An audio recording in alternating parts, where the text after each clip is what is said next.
Hello? Hello? This thing on? Hello? Hey folks, long time no see. It's your friend Rodger here with my friend Sam Byrd. Here for Thanksgiving. Made a little music. It was nice. It's been a while since I've seen y'all, but we're here with a really special announcement. This has been in the works for, good God, years, right? Years. 3 years. And it's this. Oh, yeah. So it looks backwards, but I think it should be straightforward when we look at the video. Anyway, Rodger Coleman, Sun Ra Sundays, edited by Sam Byrd, published by the Digital Press at the University of North Dakota, of all places. 400 and something pages of my scribbles about Sun Ra, which used to be a blog. I had a blog. I wrote these things, and when I stopped the blog, Sam took over, and there were a variety of versions of it floating around, and I'm going to let Sam take over, because I did the blog, and then I said no more, and then Sam did something. Rodger did the blog. It was great. I loved having it there, but I worried that it would disappear from the internet, so I decided to grab it all. I grabbed it all, made a huge PDF, and then I started monkeying with it. And one of the first things I did was I decided to put it all in chronological order instead of blog order, because Rodger, you started the blog and you started covering certain things, then you went back and it was very haphazard. Systematic. Well, no, you got systematic in a way, but the beginning of it was all over the place, and I just thought it would be nice to have it all in one place, and nice to have it all kind of in chronological order, as much as you can do with Sun Ra, which you don't always know.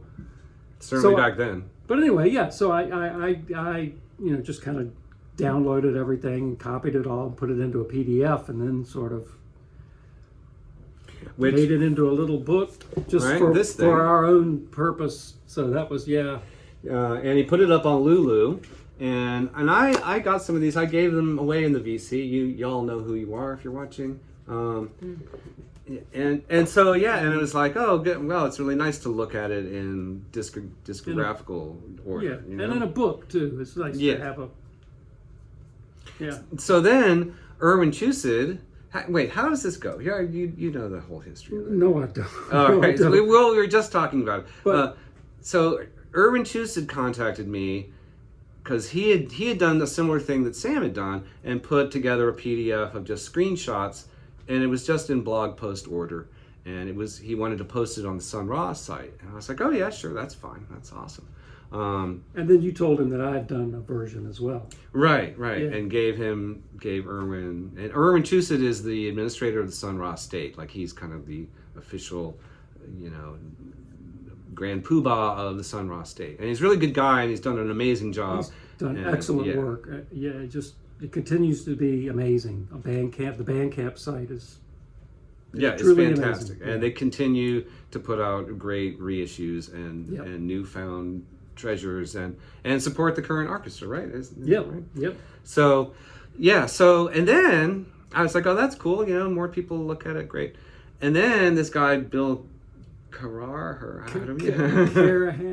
Carahan. Sorry, Bill Caraher, I think is his. Caraher. I'm sorry. At the University of North Dakota. Bill, yeah, that's what I think of him as. And this is like over 2 years ago.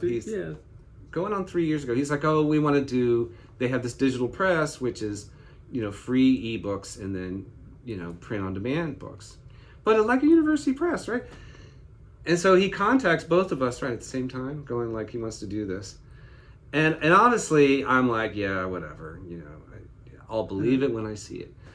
Sam though continues to work with him through all different drafts and the typesetting. Yeah, I sort of went through and decided, okay, if we're going to do this, let's do it right. Let's go through. And so I went through and edited. I edited it. It was like I above and beyond what you'd done, just putting it together in this. Yeah, absolutely. There were some minor corrections here and there, and really updated it to what the current situation. Tried to update it as much as possible. there were, a lot of times you talk about something in 1 year and then 3 years later you talk about it again. I sort of combined a few of the blog posts. Right. And cut back a little bit on the quotes there were some extensive quotes that seemed to be a little bit more than was called for a book. So I cut back on the quotes. Cuts into like fair use issues. Probably. Yeah, a little bit, but yeah. So and then came up with this book. I'm really pleased with it. It's really something to hold in my hand. Like it is available online. You can download the PDF and for free, and then you can print it yourself. And then so Amazon does the print on demand. The turnaround time's pretty quick. Like a couple days. Yeah.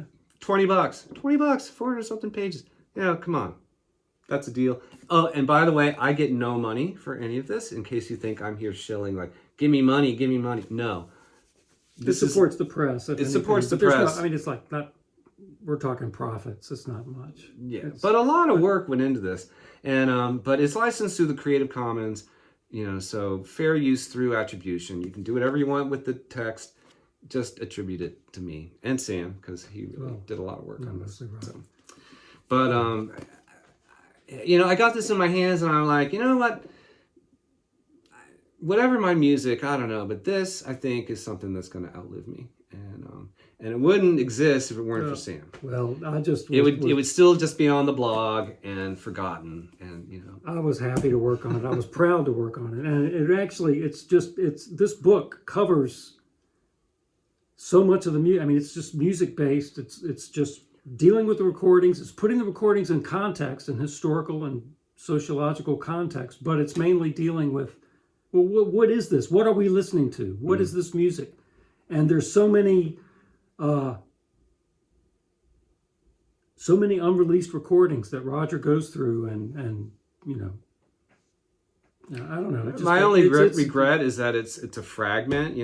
I pick up basically in the early 60s and go up through 79, yeah, 79, yeah, and then I burn out and it stops. I had meant at some point to circle back, go back to the very beginning, and at least have from here to there. Instead it's sort of like the middle, but it's still something, Yeah, and I did add a little bit of material where I tried to add, just like here are some signposts of the earlier stuff, and maybe some things of the later stuff. And that's right. You wrote an appendix that fills out the discography a bit. Yeah. So you could, if you were a beginner, you could take this book and sort of work your way through the discography and sort of get a sense of what it is. But I think its main strength is for someone who's already sort of interested in it enough, who wants to dig deeper. And, it's an honor to me that this thing, I didn't set out to write a book. I just was blogging, just for my own sanity and for my own, trying to figure out this Sun Ra discography, because it's so it's vast, right? So I did it for me more than anything else. And it's taken on a life of its own. And I'm really proud of it, and I want to share it. And go check it out. Anyway. Yeah. Thanks for coming by, Sam. Oh, man. Happy to be here. It's been fun. All right, guys. I'll see you soon. Bye.